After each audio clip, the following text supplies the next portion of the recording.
அகண்ட காவிரி வறண்ட காவிரியானதால் தஞ்சை உள்ளிட்ட மாவட்டங்களில் ஆடிப்பெருக்கு விழா களையிழந்து காணப்பட்டது.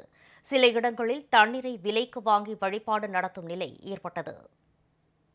உலக இயக்கத்துக்கு ஆதாரமாக விளங்கும் நீர்நிலைகளை போற்றி வணங்கும் தமிழர்களின் பாரம்பரிய ஆடிப்பெருக்கு விழா இன்று கொண்டாடப்படுகிறது.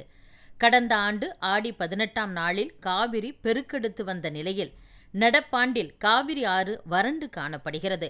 தஞ்சை பெரிய கோவில் அருகே வறண்டு கிடந்த காவிரி ஆற்றங்கரைக்கு ஒரு சிலரே வந்ததால் ஆடிப்பெருக்கு விழா களையிழந்து காணப்பட்டது.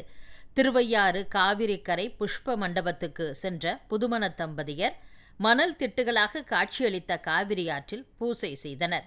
பின்னர் மணல்வெளியில் தங்கள் திருமண மாலைகளை அவர்கள் விட்டுச் சென்றனர்.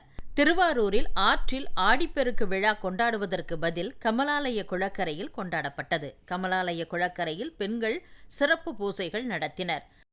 ஆடிப்பெருக்கு ரொம்ப விசேஷமான ஒரு பண்டிகை இந்துக்களுக்கு.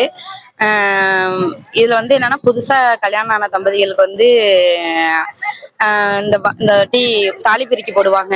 அதுக்கப்புறம் இதை கும்பிட்டோம்னா வீட்டுல சுபிக்ஷமா லட்சுமி கடாட்சியமா இருக்கும். அதுக்கப்புறம் லட்சுமி கடாட்சியமா இருக்கும். ரொம்ப என்னென்ன இன்னைக்கு என்னென்ன செய்யறாங்களோ அது எல்லாமே இன்னைக்கு ஆடிப்பெருக்குனால செஞ்சாங்கன்னா எல்லாருக்குமே ரொம்ப நல்லது. கும்பகோணம் காவிரி படித்துறைகளில் குறைந்த அளவு மக்களே காணப்பட்டனர். பழங்கள் மற்றும் தாலி உள்ளிட்ட மங்கள பொருட்களுடன் குடிநீர் புட்டிகளில் தண்ணீரையும் பொதுமக்கள் கொண்டு வந்திருந்தனர். புட்டிகளில் கொண்டு வந்த தண்ணீரை கொண்டு பலரும் நைவேத்தியம் செய்தனர். திருச்சியில் அம்மா மண்டபம், காவிரி மற்றும் கொள்ளிடம் ஆற்றங்கரையில் ஆயிரக்கணக்கான பக்தர்கள் குவிந்தனர். புதுமண தம்பதிகள் சிறப்பு பூசைகளுடன் பெற்றோர் ஆசிர்வாதம் பெற்று தாலி மாற்றிக்கொண்டனர். ஆடிப்பெருக்கு தமிழருடைய பாரம்பரியமா நம்ம கொண்டாடப்படுறது. காவிரி தாய் நம்ம தமிழ்நாட்டை சேரும் அந்த நாளுக்கு. இது எல்லாரும் ஒரு பெருமைக்குரிய நாளா கொண்டாடிக்கிட்டு இருக்காங்க. அன்னைக்கு புதுமண தம்பதிகளுக்கு நம்ம தாலி பிரிச்சு கொட்டா செல்வ வளம் எல்லா வளமுமே நமக்கு சிறப்பா அமையுன்றதுதான் இந்த ஆடிப்பெருக்கோட நிகழ்வு. மேட்டூர் அணை பகுதியில் வழக்கமாக ஆடிப்பெருக்கு விழா கோலாகலமாக கொண்டாடப்படும். ஆனால் இன்று காவிரி ஆறு வறண்டு கிடப்பதால் பக்தர்கள் வருகை குறைவாக காணப்பட்டது.